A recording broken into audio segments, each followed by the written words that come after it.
presented by Sania Entertainment present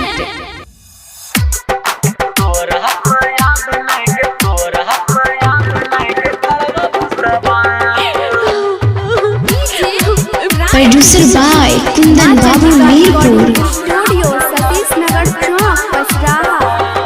प्यार करके हमरा संग में बनली धोखेबाज। प्यार करके हमरा संग में बनली धोखेबाज। प्यार करके हमरा संग में बनली धोखेबाज। तोरा पाया बनैगे करब विश्वास।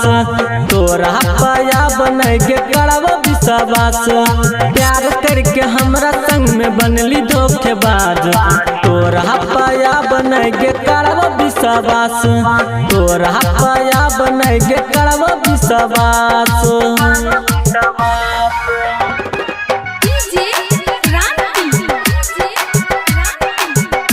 mixed by Bittu Yadav producer by Kundan Babu Mirpur अपना समझ के छोड़ी दिलियो तोरा दिल गे। तैयो बदल गेली परलहु ने पील गे। अपना समझ के छोड़ी दिलियो तोरा दिल गे। तैयो बदल गेली परलहु ने पील गे। हमरा छोरी बुझे रही तू न से बाज। तोरा पाया बनैगे करब विश्वास। तोरा पाया बनैगे करब विश्वास।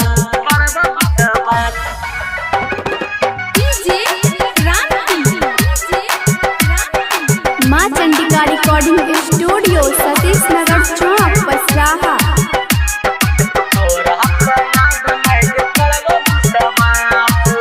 बढ़ल जात छोरी दिल के दर्द गे।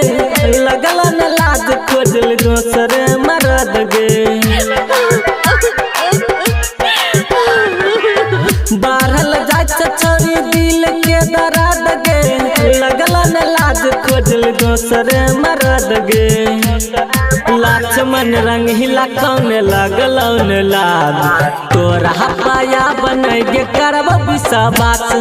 तोरा पाया बनैगे करब विश्वास। producer by Kundan Babu Mirpur